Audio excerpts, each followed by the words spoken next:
Basta ilang araw pa lang, pagkarating dito ni Manang Edna, naging malapit na agad sila. Sa susunod na kabilugan ng buwan, malalagay kayo sa matinding alanganin. Hindi nga simpleng likido lang ito ah. Mukhang laway nga. Tsaka hindi talaga ordinaryong bakas lang ng payang. Kwentong Takip Silim. Para sa mga mahilig sa mga kwentong aswang, subaybayan ang aming bagong channel, Sitio Pangil. Pasukin ang nakakakilabot na mundo ng mga aswang. Like and subscribe. Sitio Pangil.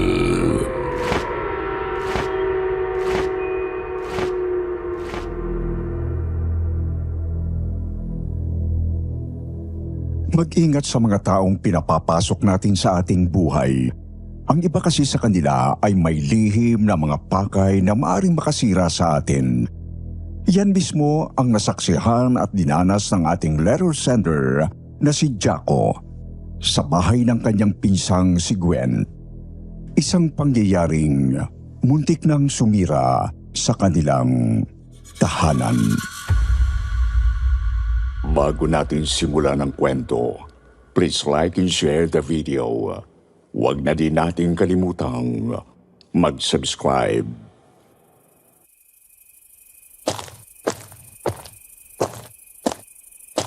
Konti na lang. Makakarating na ako. Ayan na yung gate ng subdivision. Dito ko nahihintayin si Kuya Raymond. Teka, sino yung matandang yan? Bakit ganyan makatingin sa akin? Nakakakailabot. Makalakad pa nga sa unahan. Uy, si Kuya Raymond pala to eh. Jaco, halika na! Sabay na tayo. Oh, dito na yung bagahe mo sa backseat. Sige po kuya.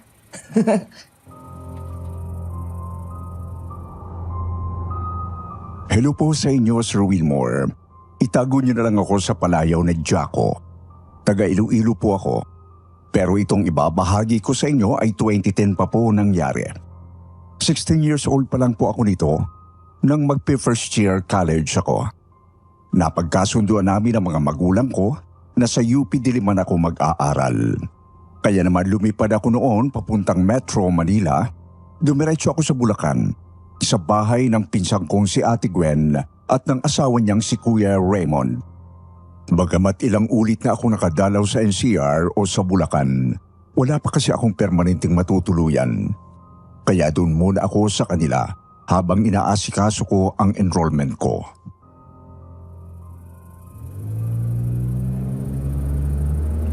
Pasensya ka na ha, Jaco. Hindi ka na namin nasundo sa airport ng Ate Gwen mo. Busy kasi talaga ako eh. Si Ate Gwen mo naman, medyo masama ang pakiramdam. Ayos lang po yun Kuya Raymond. Medyo sanay naman na ako rito sa lugar ninyo eh.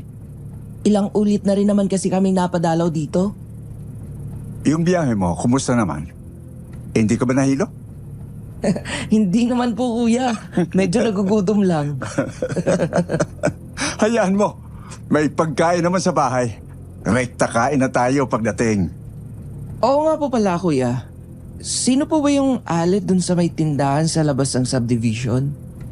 Yung nagbibenta ng yosi at candy sa may gilid ng pader? Si Aling Nita ba ang tinutukoy mo? Bakit? May problema ba? Medyo nakakakilabot po kasi kung makatingin eh. Ewan, pero parang nananayo ang balahibo ko. Hayaan mo na yan. Ganun lang yon. Medyo misteryosa ang dating niya pero hindi naman niya nangaano. Hindi nga lang pala kay Bo. Oh, siya. Nandito na tayo.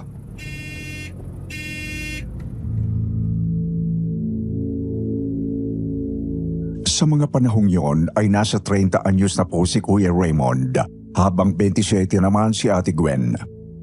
Sa pag-aakala ko kapag nagbabakasyon kami sa kanila, palagi kong nakikitang napaka-sweet ng mag-asawa. Wala po kasi silang problema sa pera. Mataas ang ranggo ni ate sa isang investment bank. Si kuya naman ay anak mayaman na nagmana ng resort business ng kanyang mga magulang.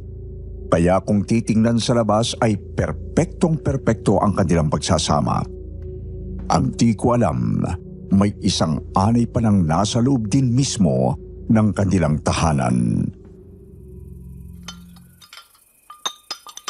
Kumusta naman ba sina tita sa Iloilo? Ang mga kapatid mo? Ayos lang ba sila, Jaco? Okay na okay po silang lahat doon, ate. Ayun nga, lilipad ng Japan si Papa next week. May business deal daw eh. Ba, maganda yan Mukhang promoted na si Tito Yun nga po eh. Dumadalas ang lipad niya sa ibang bansa. Kaya po ba rito? Kumusta naman? Okay lang din. Medyo busy sa negosyo si Kuya Raymond mo. Ako naman sa trabaho. Pero kinakaya naman kahit paano. Sipag niya talaga ate? Napakaswerte talaga na magiging anak niya pag nagkataon. Para sa kanya rin naman itong ginagawa namin eh. Sir? Ma'am? Heto na po yung juice ninyo. Malamig pa po yan. Kakatimpla ko lang ho. Salamat po, Manang. Ito na po ba yung pinsan ninyo, Ma'am Gwen? Oo, Manang. Ito po si Jaco. Dito muna siya sa atin mga ilang linggo. Jaco, si Manang Edna pala. Kasambahay namin. Mga 2 buwan na rin siya dito sa bahay. Kumusta po Manang Edna? Nice meeting you po. Sayang tong batang to. Gwapo sana, kaso mukhang bakla. Po? Hindi po. Hindi po ako bakla, Manang. Manang naman Lalaking lalaki yan si Jaco. Bakit nakapink na t-shirt? Pambabaing kulay yan eh. Tapos, ano ba yan? Pangil ba ng anong hayop ang nasa kwintas mo, iho? Naku, delikado yan. Hindi magandang nagsusuot ka ng mga ganyan. Hindi yan gusto ng Diyos. Baka mamaya yan ay kapitan ka ng demonyo nang di mo nalalaman. Matulad ka pa roon sa baliw na si Aling Nita. Maluwang yung tornilyo kasi kung ano-anong iniisip. Manang, inukit lang po ito na bato. Bigay lang sa akin ng kaklase ko. Hindi po ito anting-anting.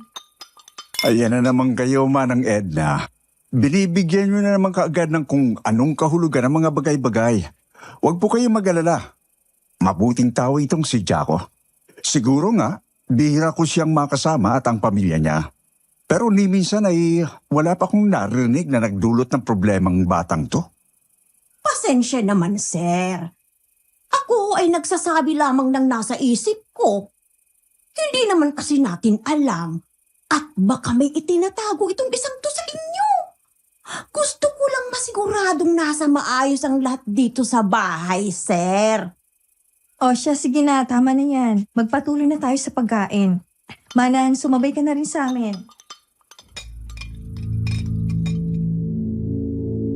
Noon pa lang, Sir Wilmore, ay nailang na po ako kaagad kay Manang Edna. Masyado po kasi siyang judgmental. Ang dami niya agad napansin sa akin, kahit hindi pa naman kami kaanong magkakilala. Bagamat napaisip din ako tungkol sa nagngangalang Aling Nita. Oo, may nararamdaman akong kakaiba sa matandang yon. Nakakapanindig balahibo nga kasi kung tumitig. Tapos marami ring burloloy na ikinikwintas. Pero mukhang nasa matinong pag-iisip naman ito. Nang sumunod na umaga ay maaga po akong nagising. Agad akong lumabas sa likod bahay at nagpunta sa may garden. Ang ganda talaga rito sa garden nila Ate Gwen. Di mo akalaing nasa gitna ng syudad eh.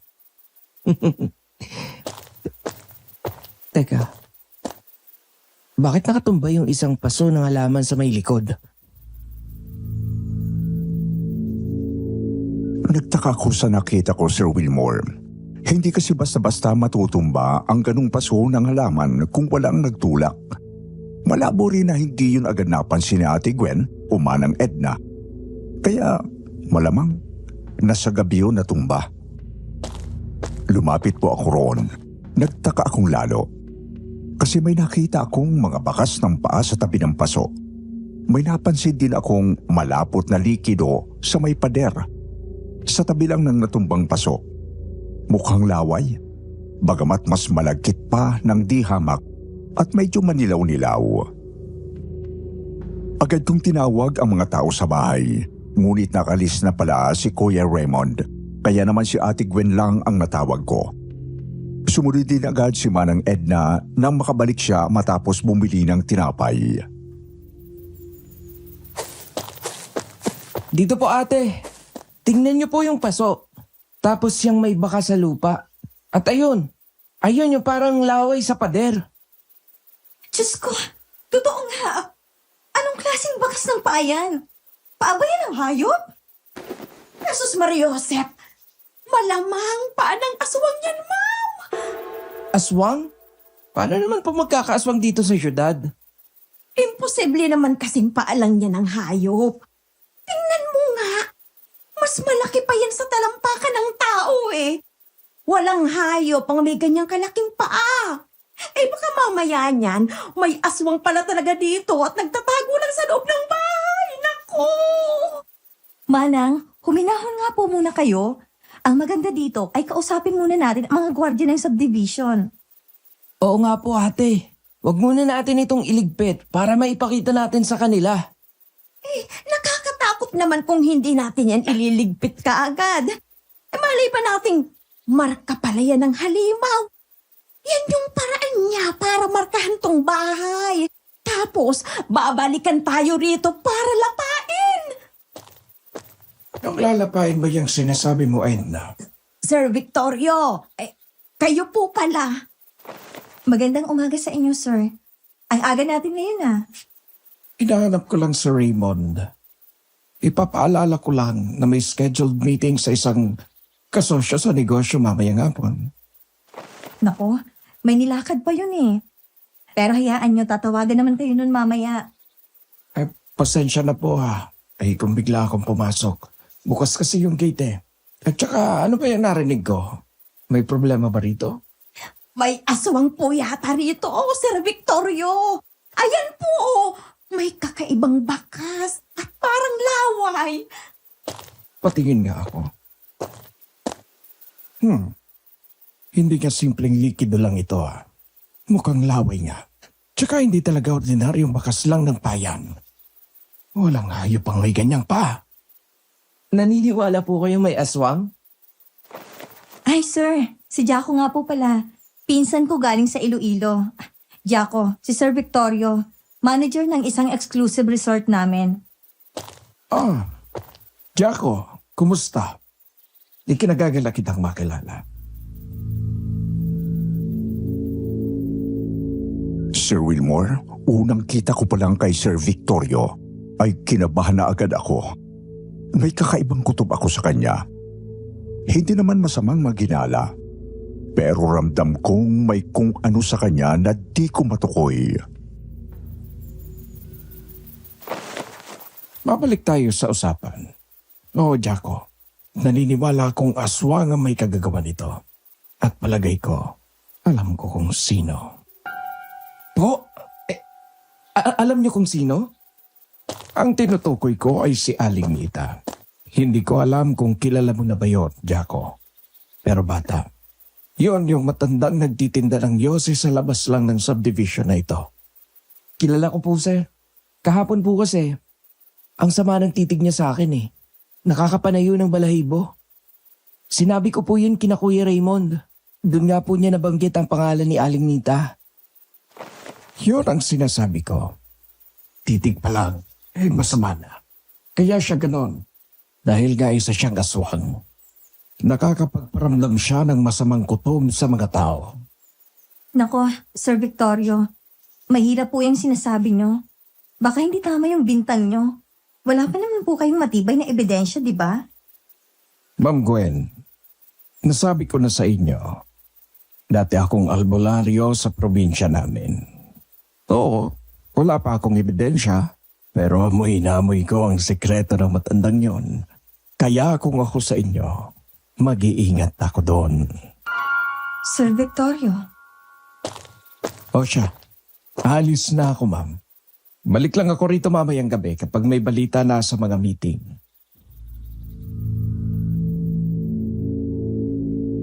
Bagamat hindi pa ako kumbinsido sa posibilidad na may nangangaswang, binabagabag naman ako sa isiping may kakaiba nga kay Aling Nita. Naaalala ko kasi ang mga nakakapanindig balahibong mga titig niya sa akin nang nagdaang araw. Aswang man siya o hindi, sigurado akong may kung anong lihim na bumabalot sa matanda. Nung araw na yon ay nagpunta ako sa UP Diliman para mag-enroll. Dumaan na rin ako sa mall para mamili ng ilang mga gamit. Pasado 5:00 na nang makarating ako sa may labas ng subdivision.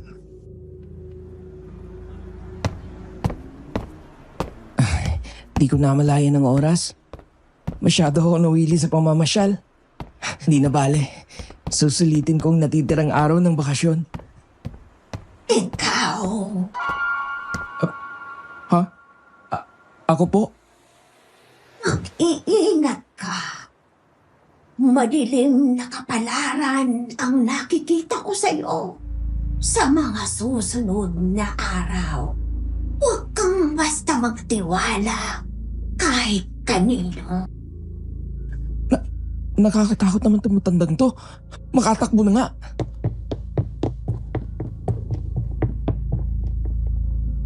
Dali-dali akong pumasok sa gate ng private subdivision at dumiretso na ako sa bahay ni na Ate Gwen. Napamura ako ng magkakasunod noon. Masyado po kasi talagang nakakakilabot ang matandang si Aling Nita. Idagdag pa ang kakaiba niyang mga sinabi sa akin. Di ko tuloy maiwasang mapaisip na baka totoo ang sinasabi ni Sir Victorio. Nakapasok ako sa maliit na pinto ng gate ng bahay. Dahil may kopya naman ako ng susi, dumiretso ako sa loob. Nagtaka ako kasi tahimik ang sala at kusina. Kaya naman umakyat na lang ako papunta sa master's bedroom. Baka sakaling naroon si Ate Gwen. Subalit noong kakatok na sana ako. Ma'am Gwen, maniwala kayo sa akin. Mukhang nag-uusap pa yata sila sa loob. Sigurado akong may iba si Raymond. Si Kuya Raymond? May ibang babae?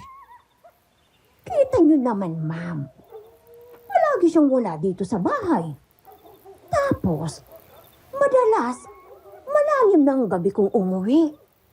Hindi naman siya ganyan dati, di ba? Kayo na rin mismo ang nagsabi.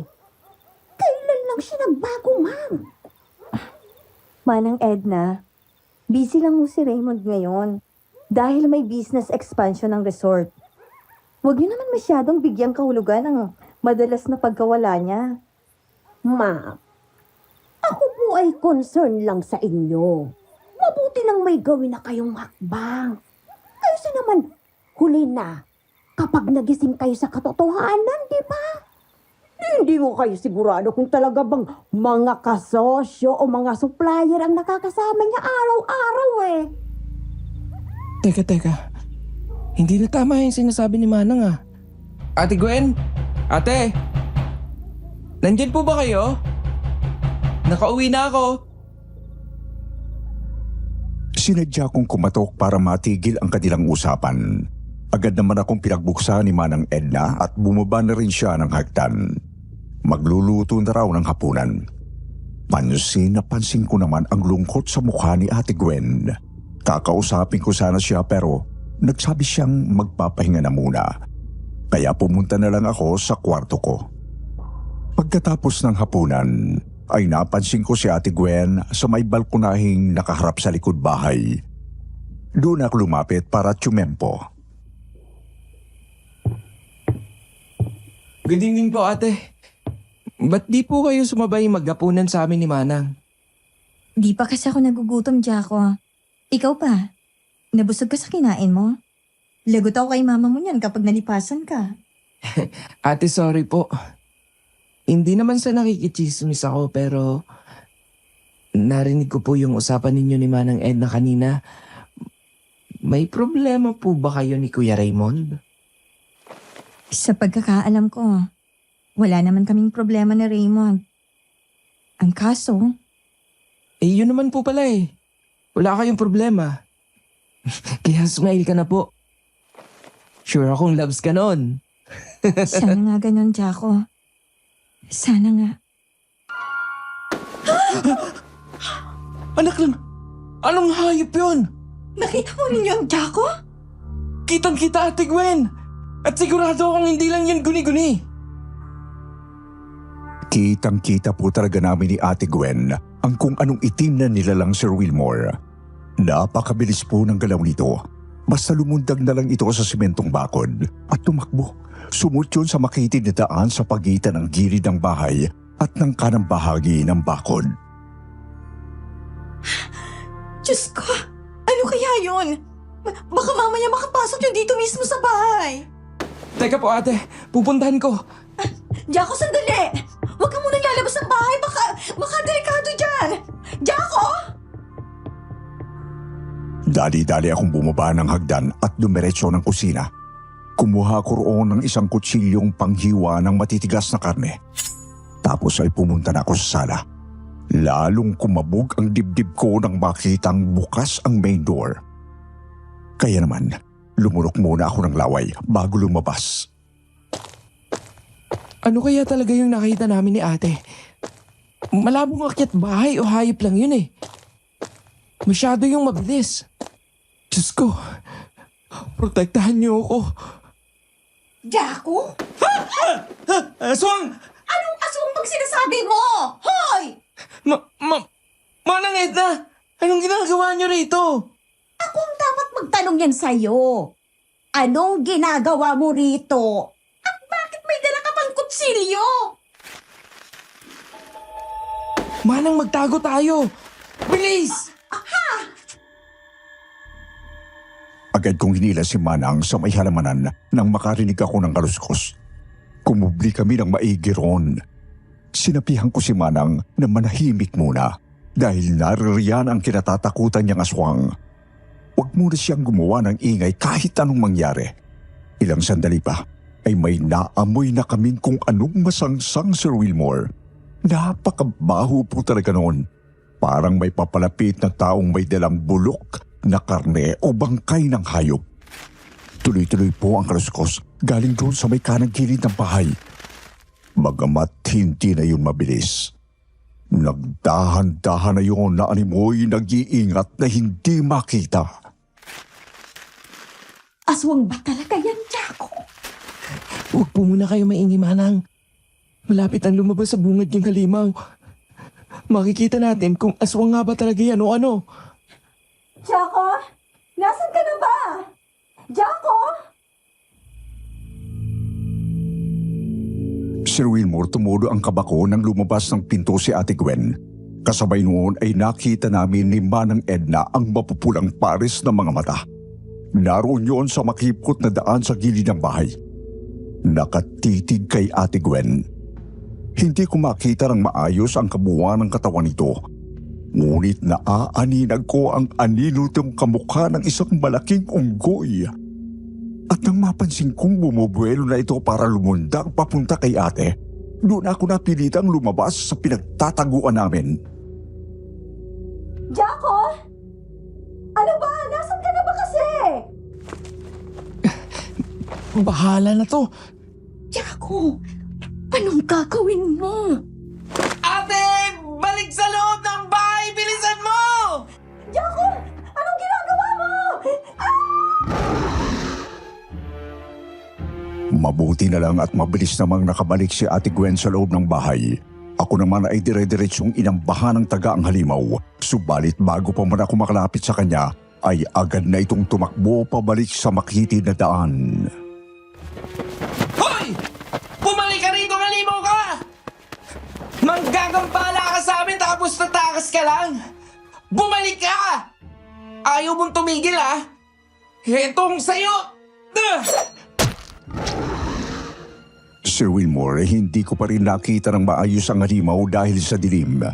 Subalit kitang-kita kong tinamaan ko yun sa binti ng hinagis kong kutsilyo. Gayong pamanatanaw ko rin agad niyang binunot ang patalim. Pagkatapos ay mabilis na naman siyang lumundag papunta sa ibabaw at palabas ng bakod.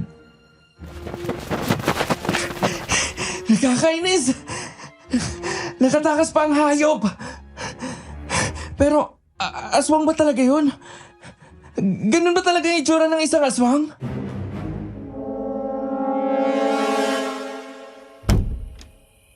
Jaco, ano na nangyari? Nakatakas po, ate. Mas okay na yon. Kaysa naman napahamak ka sa paghabol mo doon. Sa susunod, huwag kang magpadalos-dalos ha. Baka mapalo ka niyan eh. Sigurado ka pang wala na yung aswang? Hindi ko alam kung babalik pa ba yun o hindi na, Manang. Basta nakita kong lumundag papalabas ang bakod. Nakakatakot. Kung ganun, may aswang nga. Siguradong yun din yung kakaibang tindera sa labas. Manang, paano magiging si Aling Nita yon? Malaki pa sa tao yung halimaw na yun eh. Si Aling Nita naman payat at medyo bako na nga ang likod. Ano ka ba namang bata ka? Hindi mo ba alam? Kayang magbagong anyo ng aswang. Mula sa pagiging ordinaryong tao, ay nagiging halimaw ng kung ano-anong anyo. May malaaso, malaibon, o di naman kaya ay katulad kanina na mukhang malaunggoy. Si Aling Nita lang naman yung kakaibang tao dito eh. Nakakakilabot ang tingin. Akala mo mga ngain ng tao anumang oras? Siguradong siya yung aswang Jaco. Ay dapat sa babaeng yun pinapalayas na at nang di na makapanggulo. O di naman kaya ay ginagapo sa loob ng simbahan. Manang, wala pa naman tayong ebidensya eh.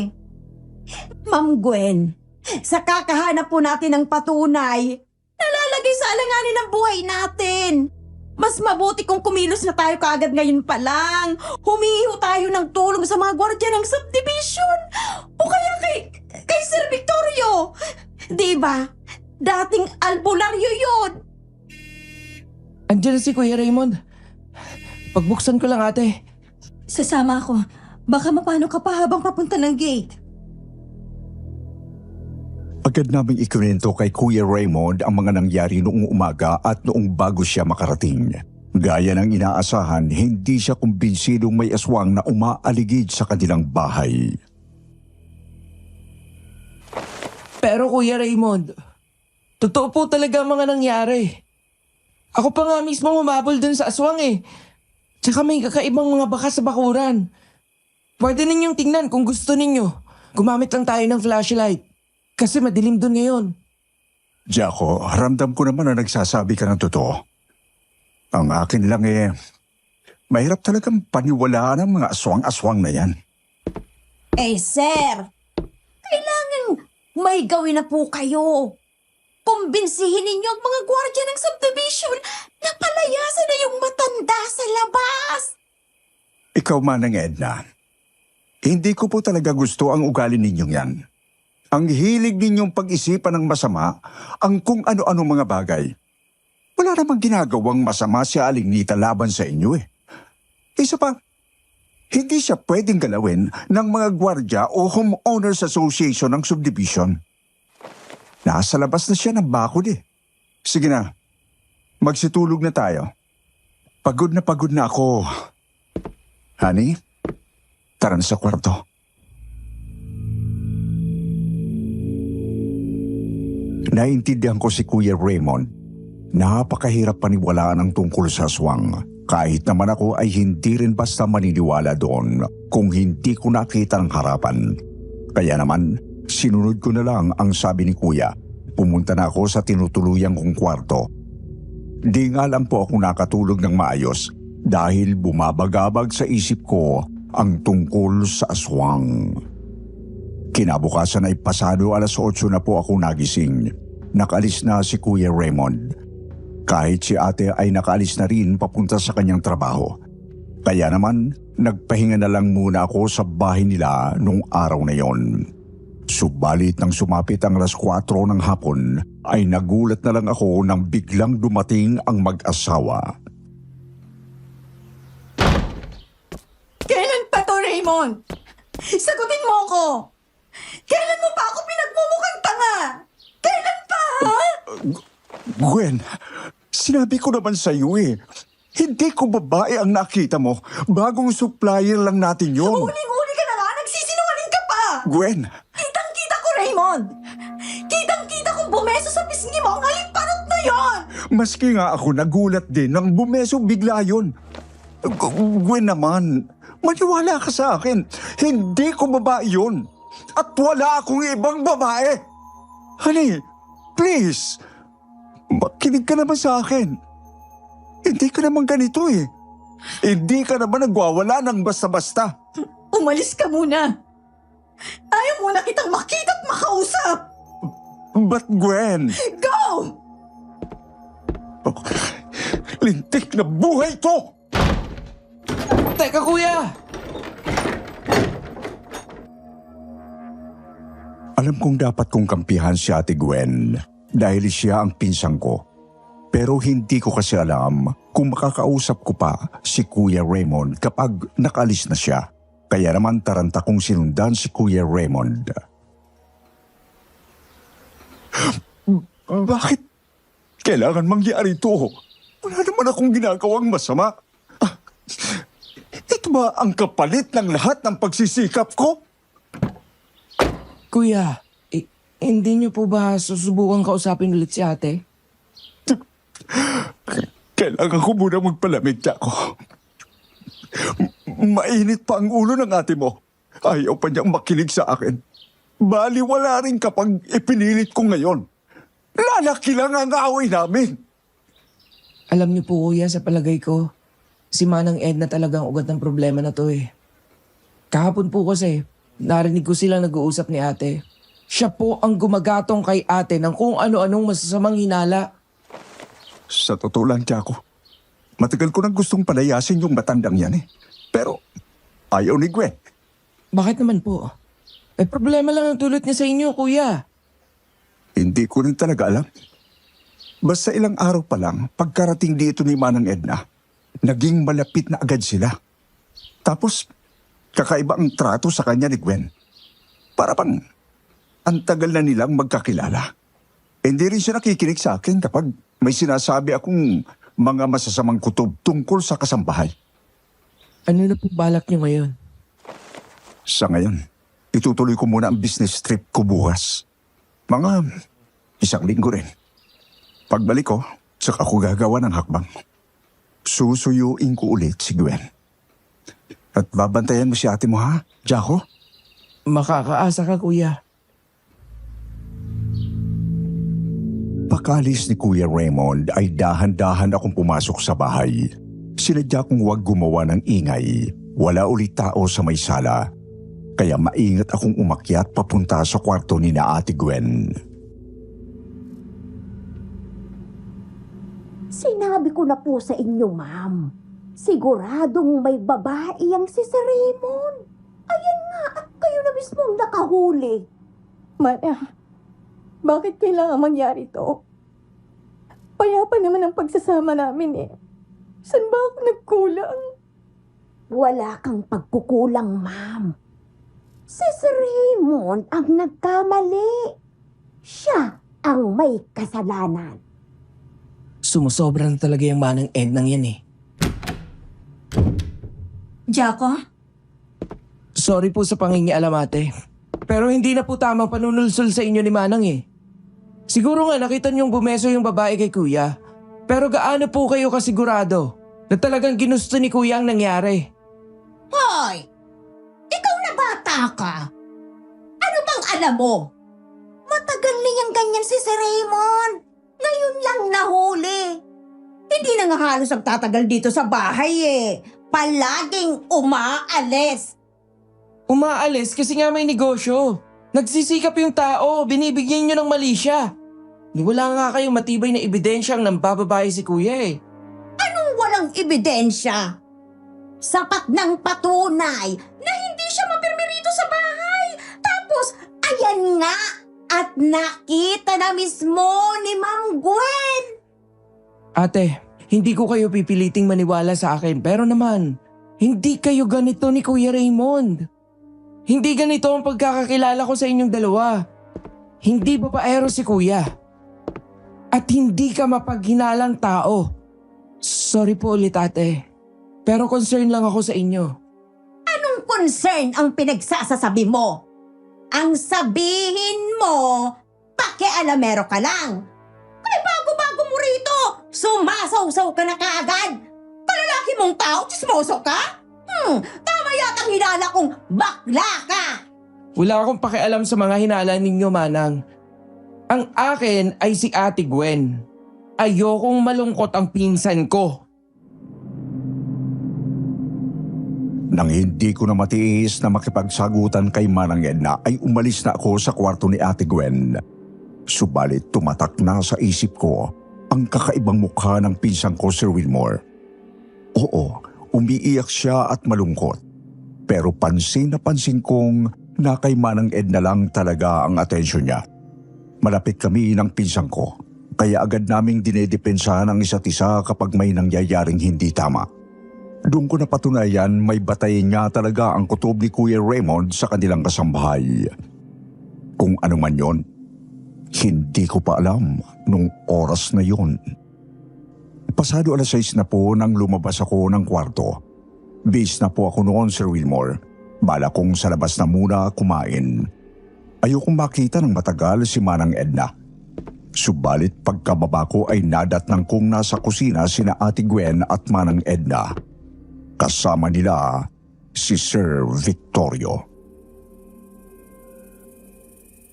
Nako, anong klaseng lalaki ba naman yan si Sir Raymond? Bigla-bigla na lang ipagpapalit ang isang magandang tulad ninyo, ma'am. Ginto na nga yung asawa niya. Iiwan ba? Huwag na po muna natin siyang pag-usapan, Sir Victorio. Tama nga naman. O siya, kainin niyo na lang yung dala kong chocolate cake. Masarap yan. Salamat dito, sir. Masarap nga. Ikaw, Jaco. Halika.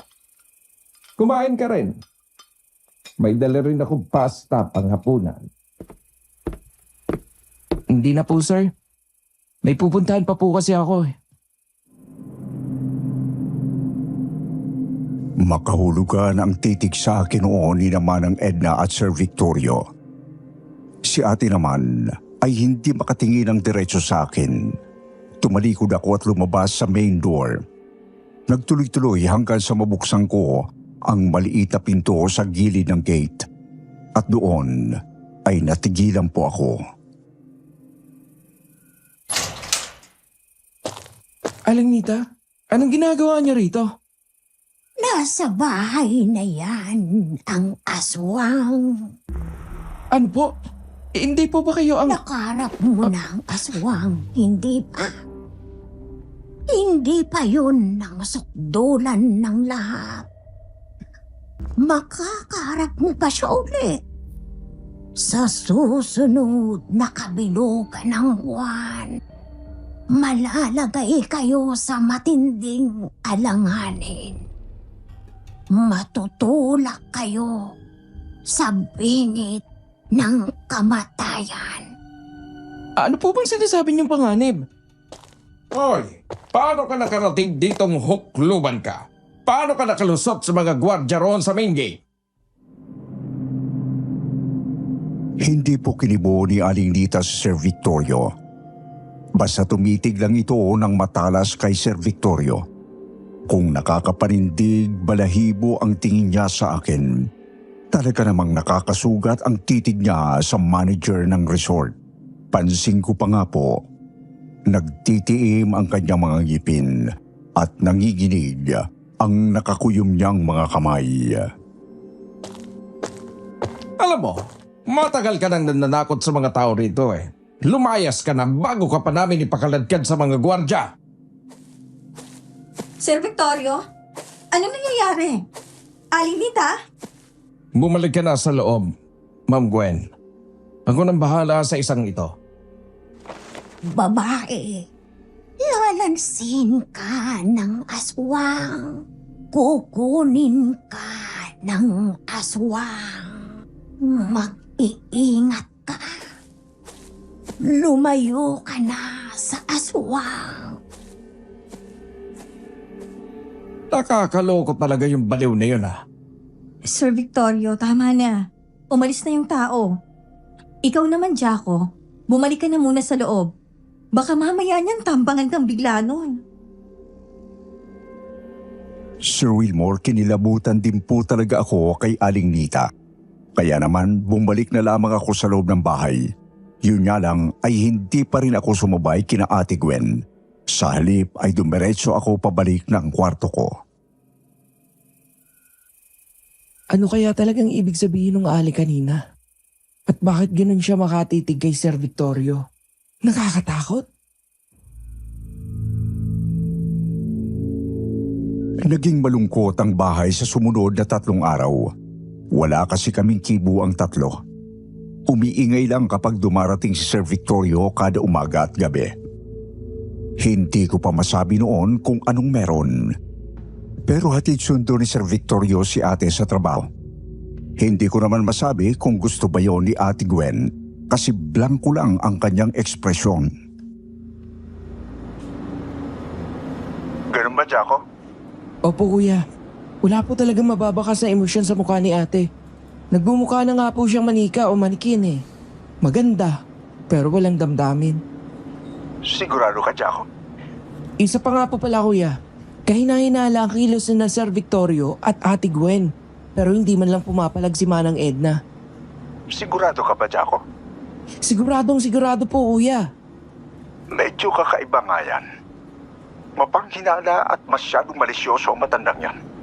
Kaya, bakit hindi siya nag-iisip ng kung ano kay Victorio? Kaya kailangan nyo na talagang umuwi kuya.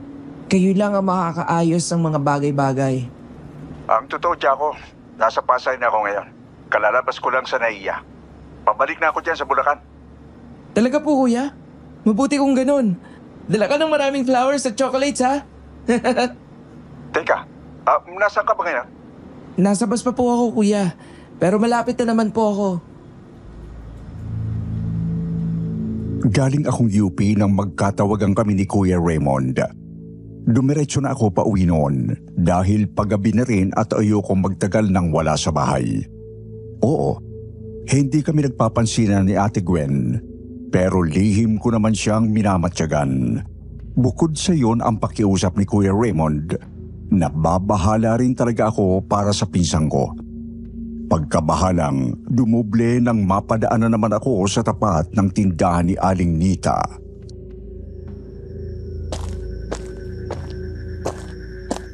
Ginabi na ako. Heto na naman tayo. Baka titigan na naman ako ng masama ng Ali. Tatakbo na nga lang ako. Nasa panganib ang ate mo. Ano po ibig ninyong sabihin? Kabilugan ng buwan ngayon. Ano po ba kasing ibig niyong sabihin, Ali? Si Victorio ang aswang.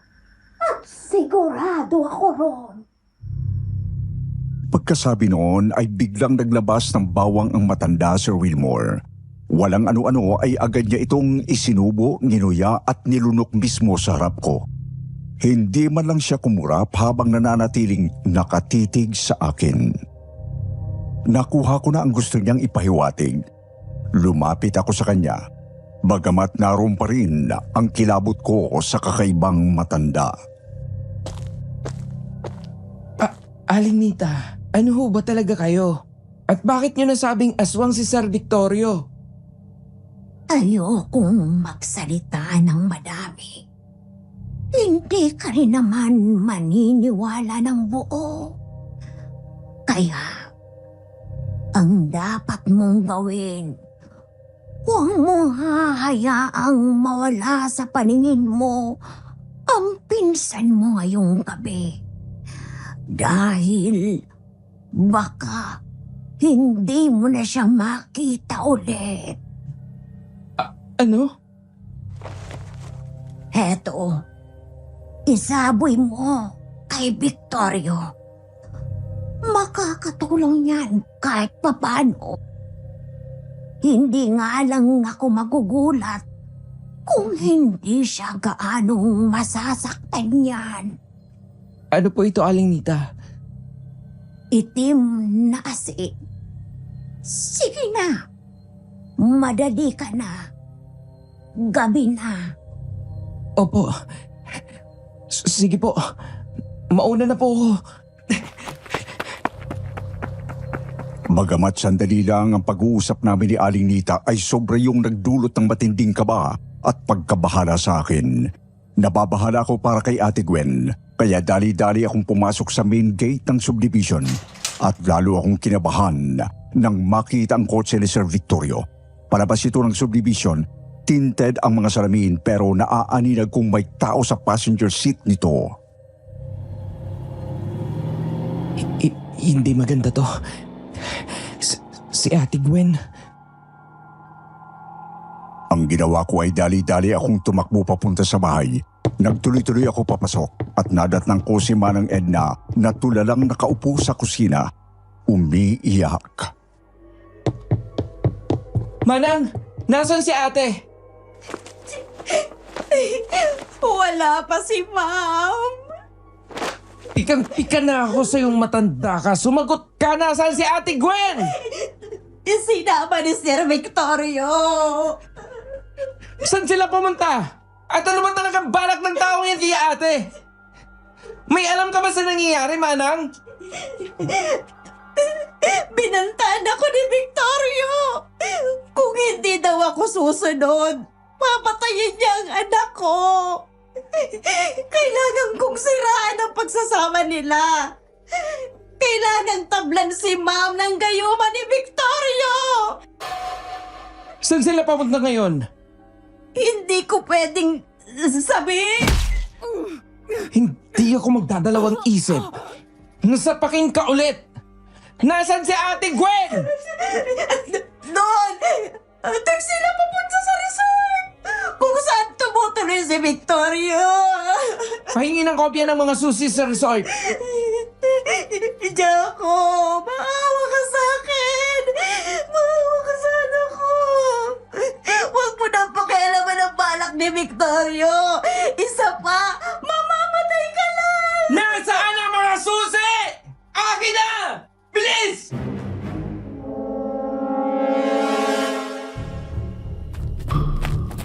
Kuya!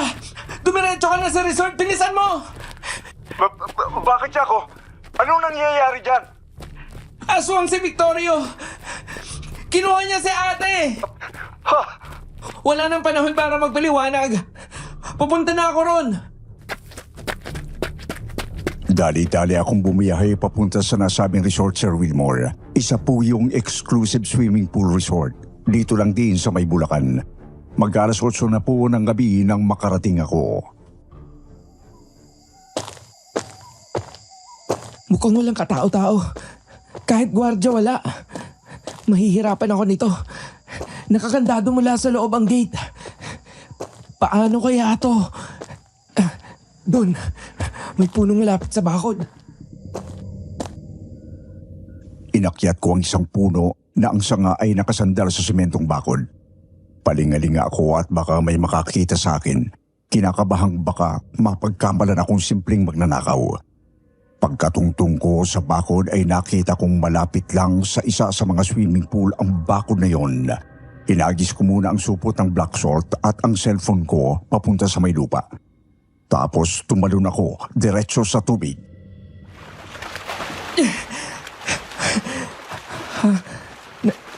Nasaan kaya rito si ate? Bahala na. Hanapin ko na lang.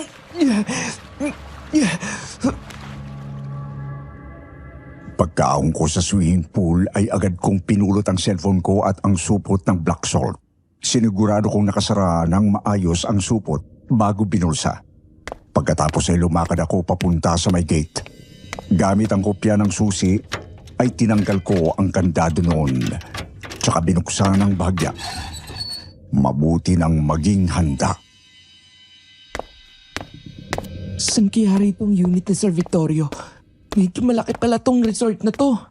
Kaya nakakapagtaka talaga Kung wala man lang natira, miski isang empleyado. Ano yun? Pinag-day off lahat ng kanilang manager? Dun.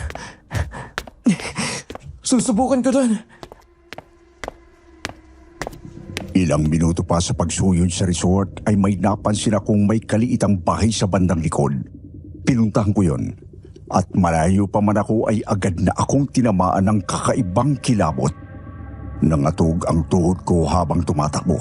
Binubulungan ako ng kalooban kong huwag nang tumuloy. Pero pinilit ko pa rin ang sarili ko dahil sa matinding pag-aalala ko kay Ate Gwen. Hanggang sa makalapit na ako sa harap ng bahay na yun, Sir Wilmore, una kong napansin ang nakaparadang kotse ni Sir Victorio sa may gilid. Nilagpasan ko yon at sa bungad pa lang ng bakuran ay halos himatay na ako sa matinding hilakbot. Hindi! Dugo! Mga parte ng katawan ng tao! Mga lamang loob! Ano klaseng halimaw na katara rito?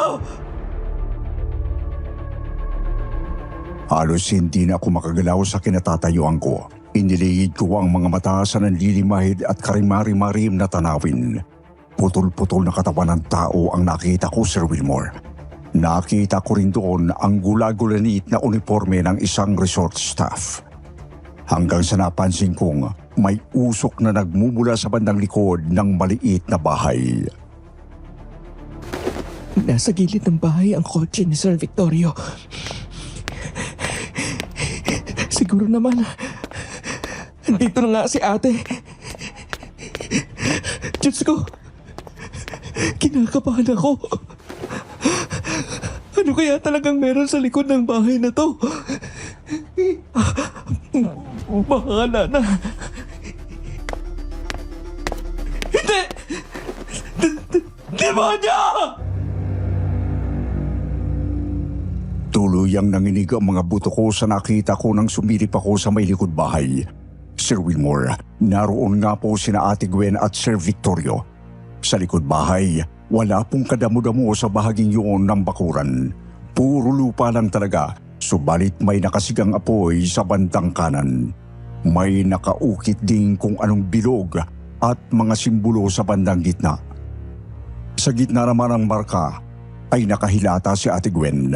Nakabukaka at nakadipa, sumasakto ang kanyang katawan sa bituing nakaukit sa lupa. Halata ko ring wala po talaga siya sa sarili, Sir Wilmore. Nakita ko rin si Sir Victorio na nakaluhod sa bandang paanan ni ate. Maging siya ay wala ring anumang saplot sa katawan.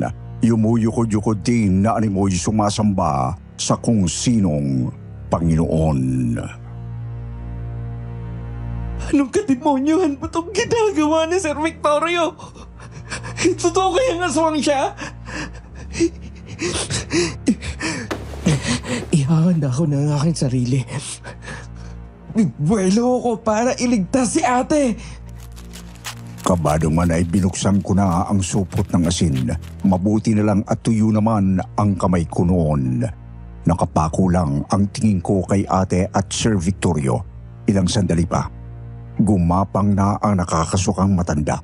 Tumulo ang nakapulupot nitong laway sa hita ni Ate Gwen. Dahan-dahan siyang pumatong sa pinsang ko at nung nakita ko na nagagalawin na niya si ate ay sigurado na akong nakatuon na doon ang kanyang pansin. Humanda ka sa akin! Itong sa'yo!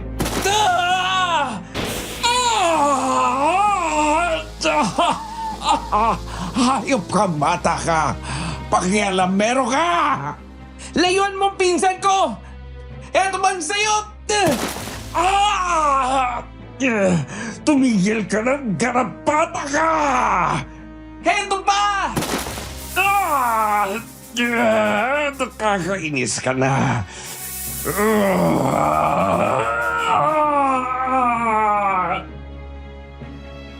Sir Wilmore, umusok na ng matindi ang balat ni Sir Victorio nang masabuyan ko ng black salt.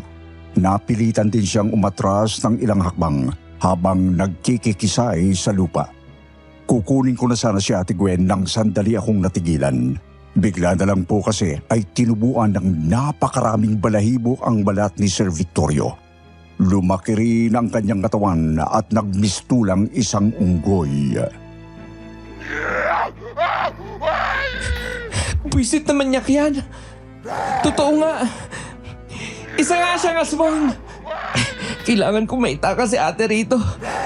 Kailangan na naming makalayo. Tumakbo ko habang buhat si Ate Gwen. Hindi na ako makahanap ng pwedeng ipangtakip sa kanyang kahubdan. Dahil wala na kaming oras, bagamat pansin na pansin kong dilat pa rin si ate noon. Ngunit wala siyang malay sa mga nangyayari. Tulala lang siya sa bisig ko. Hindi maganda to. Pagod na ako. Pero, hindi. Hindi ako pwedeng sumuko. Hindi!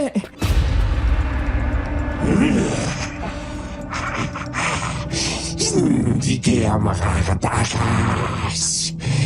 Hindi ako makakapayag na makuha mo ang punlaan ko. Paano na ito? Anong gagawin ko? Etong sa'yo.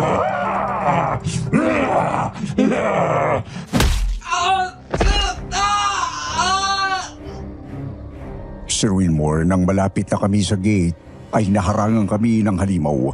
Sinuntok niya ako. Napatihaya ako at nabitawan ko si Ate Gwen. Paglingon ko ulit sa halimaw ay sinalubong naman ako ng isa pa niyang sipa. Talagang gigil na gigil siya sa panggugulo ko sa kanyang binabalak. Ay! Ayop na demonyo to! Talagang babatayin ako nito!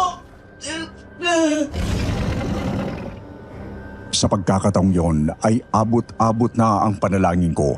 Kahit mamatay ako, sana ay hindi magtagumpay si Sir Victorio sa binabalak niya kay Ate Gwen. Subalit, nang makita ko ang napakatalim na mga ngipin at kuko ng halimaw, ay lalo akong napanghinaan ng loob. Magdasal ka na, Jaco. Tatapusin na kita. At angkinin ko na itong pinsan mo. Hindi! Saklolo! Saklolo!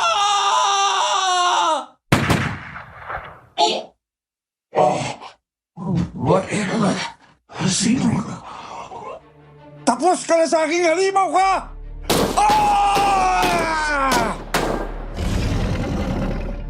Ilang ulit na tinamaan ng bala ang malaking aswang Sir Wilmore. Tumalsik pa nga ang itim na dugo nito sa mukha ko at sa balat ni Ate Gwen. Noon din ay tumakbong palayo ang aswang na si Sir Victorio. Bagamat kitang-kita ko sa mukha nitong lalo itong nanggigil sa matinding galit. Jaco! Jaco! Kaya mo pang tumayo! Kaya ko ba, kuya? Sige, bubuhatin ko si Gwen. Tara sa kotse ko. Bilisan natin. Hindi pa tayo sigurado kung lumayas na nga ba. Yung lamang lupang yun! Taranta kaming lumabas sa gate ng resort at tumiretso sa kotse ni Kuya Raymond. Sa baksit namin inilagay ang walang malay na si ate. Pinasuot na lang muna siya ni Kuya ng jacket. Tumabi naman ako kay ate habang nagmamaneho si Kuya. Doon ay sinalaysay ko ang lahat ng nasaksiyan ko sa resort. Ang lahat ng nalaman kong mga katarantaduhan ni Victorio. Mukhang pakinandamong yun na gawing palahian si Gwen. Nakakagalit! Yun na nga po, kuya eh. Maliban doon, may mga pinatay rin siya sa mga trabahador ninyo sa resort. Hindi ko sigurado kung ilan, pero kasama rin ng gwardya. Hayop na aswang yan! Talagang gusto niyang guluhin ang buhay namin! Yun nga, kuya eh. Mabuti na lang talaga. Nakinig ako kay Aling Nita kanina. Ang akin lang, hindi na sana siguro aabot sa ganito kung pinakinggan ko lang siya agad. Noong mga unang araw pa lang. Huwag mong sisihin ang sarili mo, Jaco. Wala kang kasalanan doon. Ha?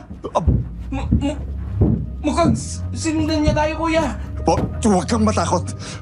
Huwag mong isiping magtatagumpay siya sa laban natin. Akong bahala sa isang yun. Nagsimulang kalampagi ng aswang ang bubong at bintana ng kotse. Ilang segundo lang ay agad na nagkaroon ng bitak-bitak ang salamin sa may backseat kung saan kami ni ate. Hanggang sa namalayang ko na lang na itinudo ni Kuya Raymond ang takbo ng sakyan. Kuya, anong gagawin natin? Kumapit kang maigit ako. Hawakan mo si ate mo. Ito na! Yay!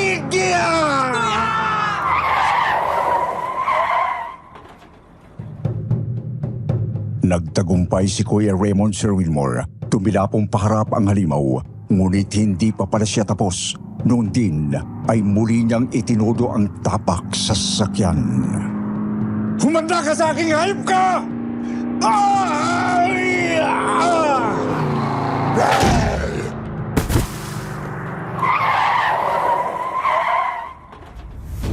Ayos! Tumalsik ang loko! Doon ay tuloy-tuloy nang nakapagmaneho si Kuya Raymond Sir Wilmore. Dire-diretso na kami noon papunta sa subdivision. Subalit, sa labas ng main gate ng subdivision ay napahinto na rin kami ng may pumara. Aling Nita, magandang gabi ho. Pasakayin niyo ko. Wala nang oras. Kailangan nating damutin niyang babae. Sige po, Ale. Sa harap po kayo sumakay. Nakahiga kasi si ate rito. May dala pong bag na gawa sa telang katsa si Aling Nita. Nasilip kong may kung anong bote, garapon at mga dahon-dahon sa loob noon. Pagkasakay niya ay tumuloy na kami papuntang bahay ni na Ate Gwen at Kuya Raymond. Pagkarating namin doon ay bukas na ng bahagya ang gate. Ang walang yang kasambahay, talagang tumakas na. Ihigaan niyo siya rito sa ilalim ng hagdan. Bakit po dyan? Di ba pwedeng sa kwarto na lang? Diyan ang mainam na pwesto. Dahil malayo sa bubong at sa mga bintana, hindi siya basta makukuha ng aswang kung sakali. Sige po, Aling. Ikaw naman, iho. Isaboy mo itong itim na asin sa bakuran. Lagyan mo rin pati ang mga bintana sa taas. Kung kaya mong abutin ang ibabaw ng bubong, ay gawin mo. Masusunod ho, Aling Nita.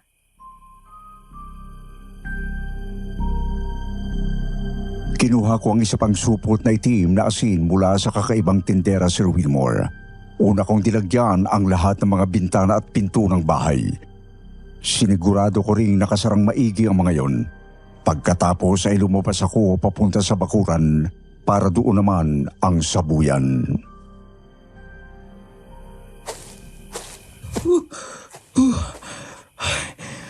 Pagod na ako. Ang sakit ng katawan ko. Gawa ng pagkabugbog ng aswang. Pero kailangan kong ituloy ito. Konti na lang. Konti na lang at matatapos itong problemang to. Teka. Ano? Punyeta! Andiyan na siya! Taranta kong bumalik sa loob ng bahay at agad kong inilak ang pinto. Doon ay nadatnag kong nagwawala na si Ate Gwen. Pakiwalan niyo ako! Ibalik niyo ako sa aking Panginoon! Pakiwalan niyo ako! Pakiwalan niyo ako! Ate Gwen! Anong nangyayari dito, kuya?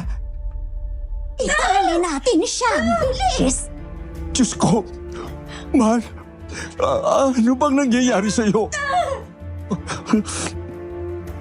Kumuha ang matanda ng isang lubid sa kanyang dalang bag. Sabi niya ay panali raw yun sa sutana ng pare. Tuloy-tuloy sa pagwawala si Ate Gwen. Napakahirap niyang pigilin dahil may kakaiba siyang lakas. Subalit, hindi kami sumuko ni Kuya Raymond. Kami ang pumipigil sa kanya habang si Aling Nita naman ang naglalagay ng lubid sa mga paa at kamay ni ate. Hanggang sa hindi na makagalaw si ate, bagamat tuloy-tuloy pa rin ang kanyang pag-angil, noon din ay may kumatok na sa main door. Pakawalan niyo ko! Pakawalan niyo ko! May kumakatok. Huwag mong bubuksan. At huwag ka na rin mag-abalang silipin pa yan. Siguradong siya yan. Aling Nita, ano na pong gagawin natin? Kailangang mapatay ang aswang. Yun lang ang tanging paraan para masigurado natin matatapos ang panggugulo niyan. Papatayin? Pero paano? Ang lakas po ng halimaw na yan, Aling Nita. Nabaril na. At ang sagasaan, buhay pa rin eh. Heto, lason sa kanila itong mga pinatulis na kawayan. Sigurado ho kayo, Aling Nita? Oo, mas maganda kung maitatarak ninyo yan sa mismong puso ng halimaw. Pero kung hindi, kahit saan sa kanyang kalamnan ay ayos na. Unti-unti na niyang ikakamatay ang sugat. Pero ibig sabihin po niyan, Kailangan natin lumapit. Ako ang gagawa. Kuya, Tinanggap ni Kuya Raymond ang dalawang pinatulis na kawayan galing kay Aling Nita. Ako naman ay kumuha na rin ng dalawa. Makinig ka, Jaco. Lituhin natin ang halimaw. Pumunta ka sa main door. Buyuhin mo ang aswang. Lalabas naman ako sa backdoor. Susunggaban ko siya galing sa gilid ng bahay. Kapag narinig mong sumalakay na ako, saka mo buksan ang pinto at tulungan mo ako.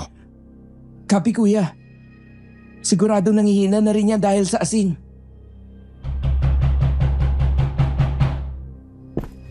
Hindi mo kami malulokong halimaw ka!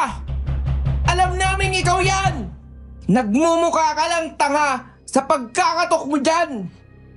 Huwag ningguran mo po ang pasensya ko. Ilabas ninyo na siguran. Akin na ang babaeng yan. Ano ka? Hello? Hindi kami tanga para gawin yon. Manigas ka dyan! Hindi namin bubuksan ang pinto! Nakakainis na kayo. Kung ayaw ninyong buksan itong pinto, sisirain ko na lang. Naku, delikado to. Baka masira ng bakulaw na yan ang pinto. Pesting bata ka. Buksan mo tong pinto. Buksan mo! Hindi ko bubuksan yan! At hindi mo yan masisira, hangal! Pinapainit mo talaga ang ulo ko. Aray! Ayok ka! Ngayon, mamamatay ka! Ayan na si Kuya! Kuya! Andyan na ako! Pagbukas ko ng pinto ay nakita kong sinaksak na ni Kuya Raymond ang aswang na mukhang malaking unggoy. Tinatamaan ito ko sa may balikat. Si Kuya naman ay may sugat sa isang braso. Malamang dulot ng kalmot ng aswang. Mabilis naman akong kumilos. Tuloy-tuloy akong tumakbo at agad kong sinaksak sa may tagiliran ng halimaw. Garalgal itong napahiyaw. Winasiwas niya ang isang braso upang maitulak ako. Ngunit agad akong yumuko. Muli ko siyang sinaksak sa may hita. Doon ay nagawa niya akong matuhod. Tinamaan ako sa isang pisngi, kaya ako natumba patagilid. Walang niya kayo! Magbabayad kayo! Pagbabayaran niyo itong ginawa ninyo sa akin! Ano? Ha? Tatakas ka! Tatakas ka!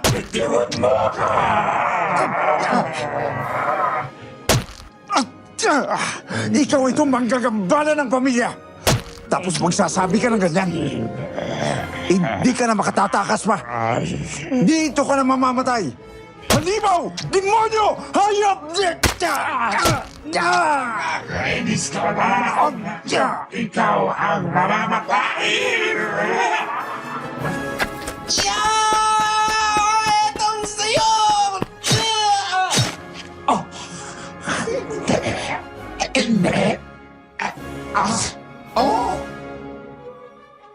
Sasakali na sana ng aswang si Kuya Raymond. Mabuti na lang at nakabangon ako at nagawa ko siyang masaksak sa may batok. Pansinami agad siyang nanghina ng malubha noon. Kaya naman, doon na siya sinaksak ni Kuya sa mismong dibdib. Ilang sandali pa, unti-unti na siyang bumalik sa kanyang anyong tao. Isang hubot-hubad na matandang lalaki.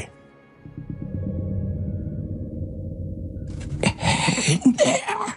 Makasagabol kayo. Sinira yung plano ko. Mga walang hiya.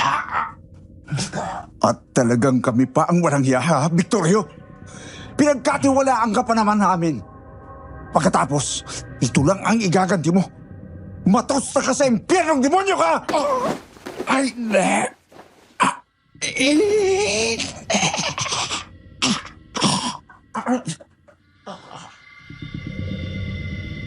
Tuluyang nalagutan ang hininga ang aswang Sir Wilmore. Doon na kami pumasok ulit sa bahay. Baliwala kahit naliligo kami ng itim na dugo ng halimaw. Iniwan muna namin si Victorio ron dahil may mas mahalaga pa kaming kailangan unahin. Aling Nita, kumusta na po si Gwen? Tumahimik na siya. Pero, hindi pa rin siya natatauhan. Mukhang kailangan ko ng magsagawa ng ritual para alisin ang itim na kapangyarihang dumikit sa kanya. Ritual? Ano po bang ibig niyo sabihin? Hindi lang simpleng gayuma ang ginawa ni Victorio. May kasama rin itong pangyayanggaw. Yanggaw? Ano po? Pangyayanggaw ang paraan ng mga aswang para hawaan ang isang pangkaraniwang tao.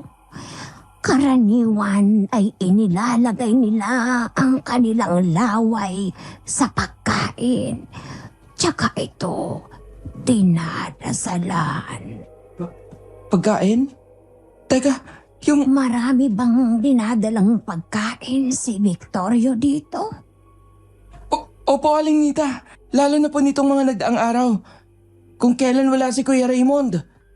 Sa nakikita ko, ay matagal nang sinisimulang hawaan itong si Gwen. Siguro, matagal nang nakakapagpuslit ng pagkaing may dasal si Victorio dito. Si Manang Edna. Simula nang dumating dito yon, unti-unti na nagbago si Gwen. Magkasabwat sila. Kaya malamang, yung kasambahay mismo ang nagpasok ng masamang pagkain dito sa bahay. Ano pong gagawin ninyong ritual, Aling Nita? Pwede nyo na siyang damitan. Pagkatapos, ay dalhin natin siya sa likod bahay. Kailangan siyang masikatan ng araw sa mismong bukang liwayway. Sinunod namin ang sinabi ni Aling Nita, Sir Wilmore. Dinamitan nga ni Kuya si Ate Gwen. Tsaka namin siya dinala sa likod bahay. Pinahiga namin siya sa lupang may kumot na sapin. Ngunit hindi namin tinanggal ang mga sagradong lubid na nakatali sa kanyang mga binti at braso. Awang-awa na po ako kay Ate Gwen noon, Sir Wilmore. Tulala po kasi talaga siya. Matindi ang paglalaway at bahagyang nanginginig-ginig ang kalamnan. Sa may ulo na ni Ate Gwen ay nagtirik si Aling Nita ng 3 kandilang kulay puti. Pinahawak din niya kami ni Kuya Raymond nagtigisang rosaryo.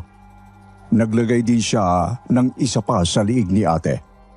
Lumuhod kami sa gilid ni ate at saka nagsimulang magdasal ang matanda.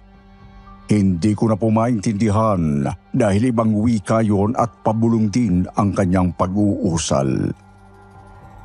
Noong simula ay tahimik at payapa naman ang paligid. Si Ate Gwen ay tulala pa rin nakahiga. Subalit makalipas ang ilang minuto ay bigla na lang umihip ng paikot sa amin ang hangin. Hindi naman malakas ngunit nakapangingilabot. Doble o baka triple pa nga ang kilabot ko noong una kong makita si Aling Nita. Kinikilabutan ako, Kuya Raymond. Nakakatakot. Magtiwala lang tayo kay Aling Nita, Jaco. Magtiwala tayo sa Panginoon. Makalalagpas din tayo. Babalik sa atin ang Ate Gwen mo. Matindi ang pagsayaw ng alab sa mga kandila. Tuloy-tuloy ang pag-uusal ng rasal ni Aling Nita. Hanggang sa nagulat na lang kami nang biglang dumaing si Ate Gwen at namilipit. Dinidinan niya ang kanyang tiyan na parang doon ang masakit.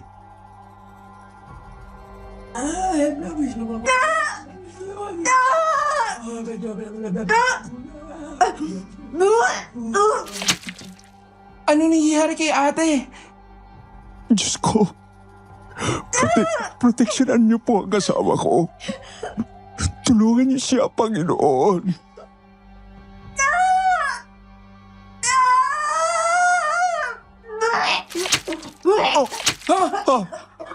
Ano yan? Sir Wilmore, nagulangtang kami ni Kuya Raymond nang biglang sumuka si Ate Gwen. Kulay itim na napakalagkit. Kasabay din doon ay may isinuka siyang hindi ko mawaring nilalang. Ngunit kung ilalarawan ko, gagamba ang katawan nito at sisiw ang ulo. Itim na itim, maski ang mga mata at loob ng bunganga ay napakaitim din. Nagkikikisa yon sa kumot at kinahihigaan ni Ate Gwen. Animoy naghihingalo at walang ano-ano'y biglang binunot ni Aling Nita ang isa sa mga kandila at sinunog ang nasabing nilalang. Doon din po, Sir Wilmore, nagbagay yon na parang uling na umuusok. Tuloy-tuloy sa pagkikikisay hanggang sa nanghina at hindi na gumalaw. Tuloy-tuloy pa rin ang pagbabaga. Napakabaho rin ang amoy na parang nasusunog na goma. Si Ate Gwen naman ay napapikit at tuluyan ng nawalan ng malay. Aling Nita, anong nilalang po ba yan? Yan ang binhi ng aswang na nabuo sa katawan ni Gwen. Lahat ng aswang ay may kanyang sisiw sa kanilang kalooban. At sa nakikita nyo, buo na ang sisiw na yun. Kunting-kunti na lang at tuluyan ng magiging aswang itong si Gwen. Buti na lang pala talaga at nagawa na natin ng aksyon bago pa mahuli ang lahat. Noon din ay pinasok na namin si Ate Gwen sa kanilang kwarto ni Kuya Raymond. Si Aling Nita naman ay pinagpahinga muna namin sa isa sa mga guest room. Ang bangkay ni Victorio? Wala na. Ibig kong sabihin, pagbalik ko sa harap ng main door, tumpok na lang ng abo ang nadatang koron. Sabi ng kakaibang tindera ay maigi pa rin daw na ilagay sa isang banga ang abong yon at itapon sa malalim na bahagi ng dagat. Yon ang paraan para siguraduhin hindi na makababalik pa ang isang aswang. Ano? Ang sakit ng ulo ko. Sa wakas, nagising ka rin, mahal ko. Ano bang nangyari? Ano po bang huli ninyong naalala, ate? Jaco, nandito ka na? Kailan ka pa dumating? Oh my God! Ano ba? Ba't hindi ko maalalang dumating ka? Sinundo ka ba nitong kuya mo sa airport? Tsaka, kayo po si Aling Nita, di ba? Bakit po kayo nandito? Ate, mahigit 1 linggo na po ako rito. Seryoso? Ano bang nangyari sa akin? Sige, ganito, honey. Anong huli mong naaalala? Si Manang Edna, naaalala mo ba? Manang Edna? Yung bago nating kasambahay na dumating kahapon? Oo, syempre, naaalala ko siya. Ang huli kong naaalala, pinakain ako ni Manang ng sinigang. At tapos hindi ko na alam. Nako, mukhang mahaba-habang kwentuhan to.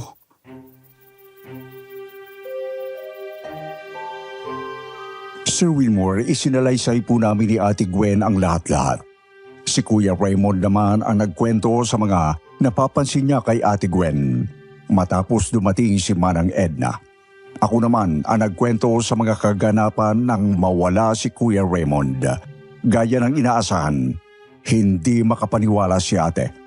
Pero nang makita niya ang mga benda namin ni Kuya, ay nakumbinsi na rin naman namin siya. Sa tulong ni Aling Nita, ay mabilis pong gumaling si Ate Gwen, Sir Wilmore.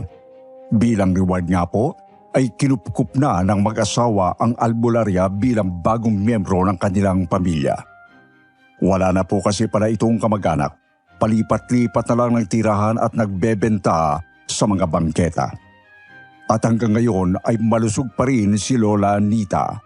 Sa kabila ng lagpas 90 nitong edad, siya na nga rin po ang nagsilbing yaya ng 2 naging anak ni na Ate Gwen at Kuya Raymond. Ang mga bangkay naman na nasa resort ay ipinaratang naming lahat kay Victorio. Pinaghahanap pa rin siya ng mga pulis hanggang ngayon. Hindi na namin sinabing patay na siya at baka maibaling pa sa amin ang kaso. Sayang nga lang at hindi na talaga namin natagpuan ang tumakas na si Manang Edna. Ako naman po ay natuloy sa UP Diliman at nakapagtapos noong 2015. Simula po noon, hindi na po kami nakaranas ng ganong katinding kababalaghan. Naging masaya at malusog na po ang buhay namin, lalo na ng mag-asawa.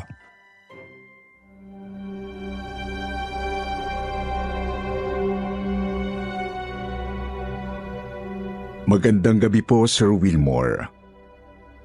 Matagal na akong napapaisip kung isi-share ko ba itong kwentong ibinahagi sa akin ng dati naming kasambahay noong nakatira pa kami sa Quezon City.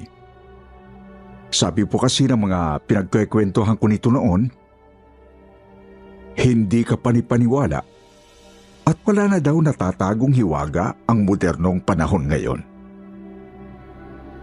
Itago niya na lamang po ako sa pangalang Rhea. Isa po akong PE teacher sa isang sikat na paaralan dito sa La Union. Ang istoryang ibabahagi ko po sa inyo ay tungkol sa kababata ng naging kasambahay namin ng dating houseboy na itago na lang natin sa pangalang Noel.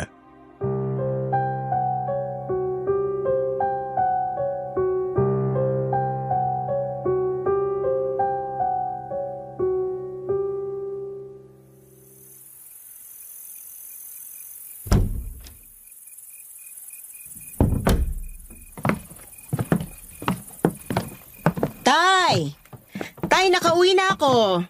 Nandito na yung bago mag-aalaga ng garden niyo sa likod ng bahay. Sinundo ko siya sa labasan, sa babaan ng tricycle. Noel, tama? Noelito Concepcion po. Okay, Noelito. Noel na lang po.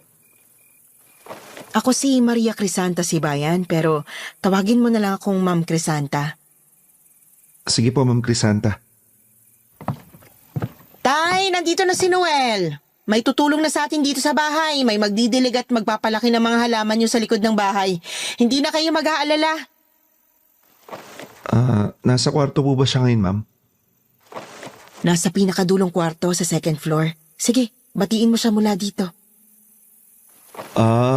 Magandang hapon po, sir! Brando, pero Andoy ang laging tawag sa kanya ng mga nakakakilala sa kanya. Yung mga dati niyang kaibigan na nagsipagtandaan na. Brando Guapo ang tawag sa kanya. Malakas kasi talagang apil ng tatay ko, lalo na nung kabataan niya. Oo, talaga po. Gusto ko na po makilala si Sir Brandon Guapo, Ma'am Crisanta. Hindi po pwede. Bakit po? Lagi po ba siyang busy? Hindi Noel. May sakit na kasi si Tatay Brando ko. Ano po sakit niya, ma'am? May hearing loss ang tatay. Hearing loss? Oo, Noel. Nabibingin ang tatay ko eh. Meron din siyang katarata, osteoarthritis, type 2 diabetes, mild depression at early onset dementia. Hirap na din siyang maglakad kaya bihira na rin siyang lumabas ng kwarto niya.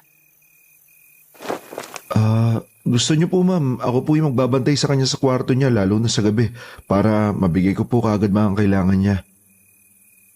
Hindi na. Hindi sanay si tatay sa mga hindi niya kakilala eh. Mas panatag siya na akong nag-aalaga sa kanya. Sige na. Ilagay mo ng mga maleta mo sa servant's quarter sa tabi ng kusina. Pagkatapos mo magpahinga ng sandali, pwede ka na maghapunan. Ma'am Crisanta, paano ko po pakakainin ng hapunan sa Sir Andoy? Ako nang bahala pagdating sa pagkain ng tatay ko. Ako lang ang nakakaalam ng mga dapat ipakain sa kanya eh. Huwag ka mag-alala. Kumain na siya ng hapunan bago pa kita sinundo. Linis ng bahay at pag-aayos ng garden lang ang gagawin mo rito, Noel. Sige po, ma'am. Salamat po.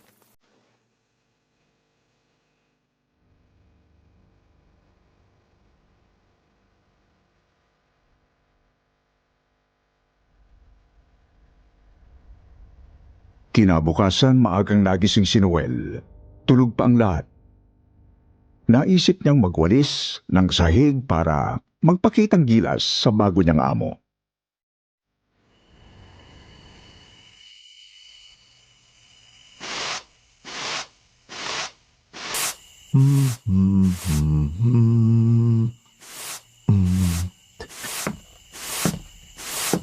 Oh, Noel!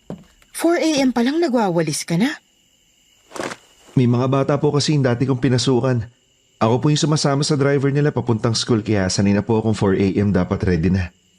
Ma'am, meron po pala nakakalat na asin sa tapat ng pinto kanina kaya winalis ko po. Ay, sabi ko na eh. Nakalimutan ko lang sabihan ka kagabi. Hetong garapon ng asin. Magsaboy ka sa mga pinto. Harap at likod lang. Pero lagyan mo ng asin ang mga bintana ng buong bahay ha. Puwera lang sa kwarto ni tatay. Ako nang gagawa nun. Bakit po? Para hindi makapasok ang mga engkanto sa loob ng bahay. At yung mga nasa loob ng bahay naman, hindi na sila makakalabas. Engkanto? Pagkatapos mo dyan, magdilig ka na ng mga halaman ni tatay sa garden. Dalian mo dahil 4:50 a.m. Dapat nagtitimpla ka na ng kape ko. Ha? Impunto. 5 a.m. ako umaalis ng bahay. Opo, ma'am.